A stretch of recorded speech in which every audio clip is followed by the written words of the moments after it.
Hello, this is Angela from the website naturallivingalchemy.ca. Welcome to my channel. Today, I'm going to be sharing with you an herbal infused sunscreen recipe. Now, I'm not going to be making any sort of claims about how much SPF protection the final product is going to give you, because I can't. However, I can let you know the individual ingredients and what their SPF content is. So for our formulation today, we're going to be using an infused oil, shea butter, and tallow. Now, the oil that you're going to want to choose to use is going to be dependent on a couple of different things. Mainly, how strong do you want your sunscreen to be? So I chose to use an olive oil, which has a natural SPF of approximately 8. But that's not the only oil that you could be using. Maybe you want to use red raspberry seed oil. That has an SPF of between 28 and 50. Carrot seed oil has a natural SPF of between 38 and 40. Avocado oil, those are our highest two. Now, avocado oil has an SPF between 4 and 8. Coconut oil between 4 and 10. Tallow has an SPF of 4, which is one of our ingredients today. Shea butter is between 6 and 8. That's another one of our ingredients. Maybe you want to use a hemp seed oil. That has an SPF of 6, and an almond oil is an SPF of 5. Now, just keep in mind, these are approximations. They are going to give you an idea about what you can expect in your final product. So these ingredients on their own are definitely going to provide you with a little bit of SPF, all right? But what if we were looking for a little bit more than, I believe the highest tier I have is an 8 or a 10? Well, that's when we would use something like a non-nano zinc oxide. It's very important that you get the non-nano type because nanoparticles are less than 100 nanometers in diameter. And this means that they are small enough to enter your bloodstream. By getting one that is non-nano, it is too big to do that. It is not going to cross your bloodstream barrier. So instead of crossing the barrier, instead they're going to just sit on the skin and they're going to be blocking both UVA and UVB rays. And that is going to reduce your risk of sunburn, premature aging, and any other sun-related damage. Now, the other issue with the nanoparticles is that water life absorbs them and reacts to them. But if you use non-nanoparticles, those are actually safe for water life. The water doesn't absorb them, and instead, it just ends up sitting on the bottom of like the sand as sediment, which is, I think, kind of interesting. So you're not going to be hurting marine life by using the sunscreen and going into the ocean. So for our recipe today, I am actually going to be using 20% of my complete formulation is going to be the non-nano zinc oxide. So 1% in your formula will give you an SPF of 1. So because this formula has 20%, it should be a 20% SPF. However, not a doctor, not the FDA. I cannot guarantee that, but I just can tell you what the research has told me. Now, one thing to keep into consideration is there are actually limits as to how much non-nano zinc oxide you can put within a formulation. And that is going to actually be dependent upon which country that you find yourself in. So in the USA or the European Union, no formula should have any more than 25%. Australia says you should have no more than 20. Well, Japan actually doesn't have a limit. Now, there is one more thing that I do want to remind you of. I'm not a doctor. None of what is on this channel is considered medical advice. It is simply here for education and entertainment purposes only. And it is up to you to talk to your healthcare professionals before following anything that I say. Now, we've gotten that out of the way. So I also wanted to include some ingredients that maybe you already have a little bit of a sunburn. Maybe you're like me and you just get a little bit too excited, forget to put your sunscreen on, go out, get a little bit of a burn. All right. But next time, because you already have that burn, you remember to put the sunscreen on. So I made sure to include some certain botanicals that are actually quite healing and soothing to the skin. Now, before I get into the particulars of these plant allies, I do want to invite you to check out that description box below. What you're going to find is a link to the full written blog article that accompanies this video. And I just went into a lot more detail in there just so I wasn't standing here rambling on camera. All right.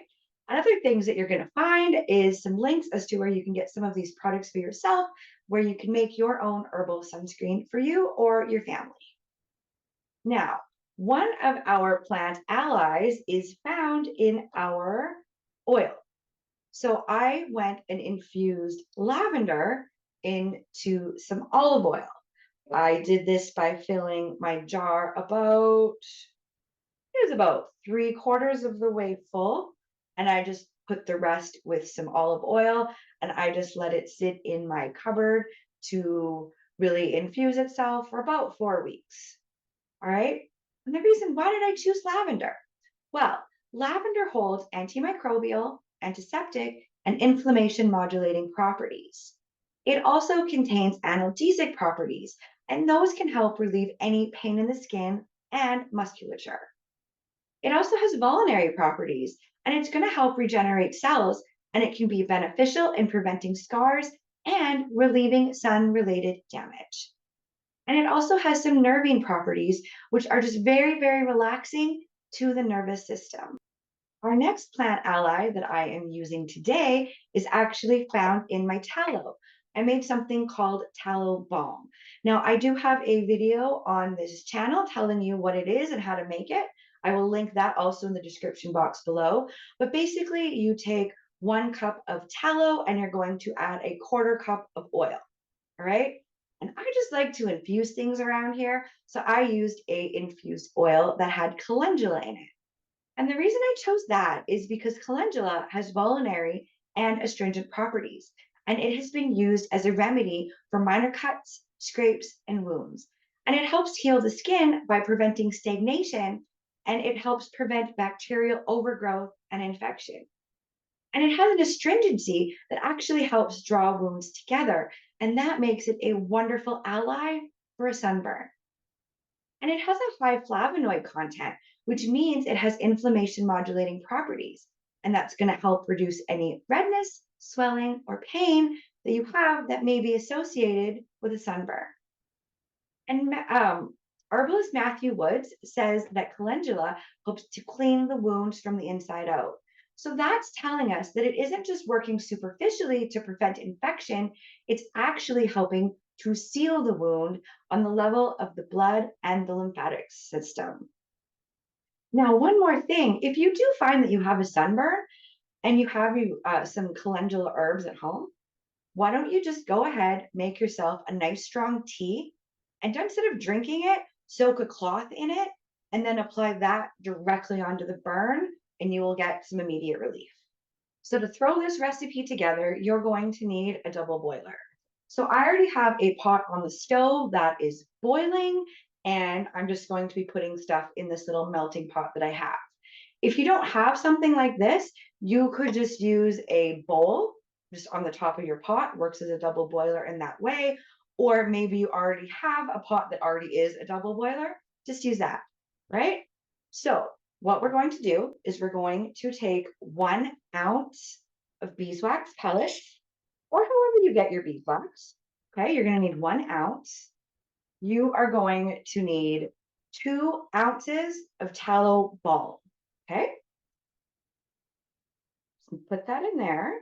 And then to that, you're going to want to add 2 ounces of shea butter. But yeah, when I was listing off all of the different oils and that you could use, you could definitely, if you don't have these ones, use one of those ones and it will work just as well. You certainly don't need the hair in there. And lastly, we are going to be adding 3 ounces of oil. Now, I have infused mine with lavender. If you don't want to infuse any of your stuff with the plant botanicals, you certainly don't have to. It's just something added that I wanted to do. So once you have everything in your double boiler, we're just going to throw it on the stove. We're going to let everything melt. And then after it's all melted, we're going to come back and add our zinc oxide.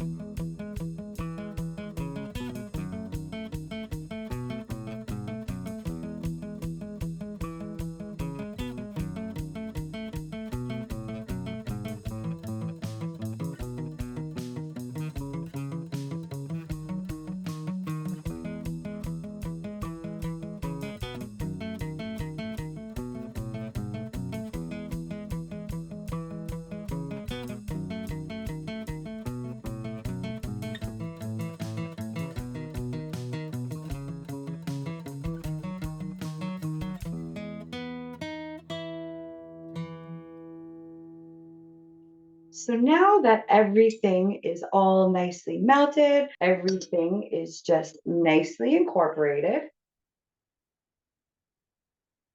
So then next you want to add 2 ounces of your non-nano zinc oxide. So I like to just use a little whisk and then just mix it up like this.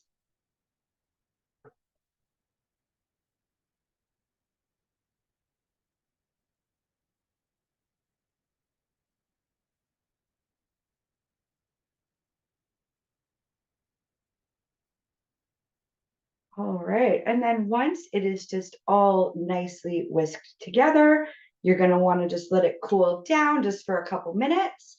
And then you're going to just put it in a storage jar. I'm just going to use this small mason jar because I just happen to have a whole bunch of these around.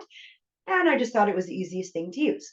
So you want to allow this to completely solidify before you use it for the first time.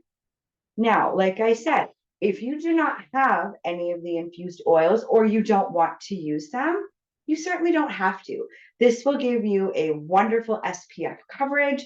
I just wanted to add just some more plant allies just for some more healing to the skin in case you already have a sunburn.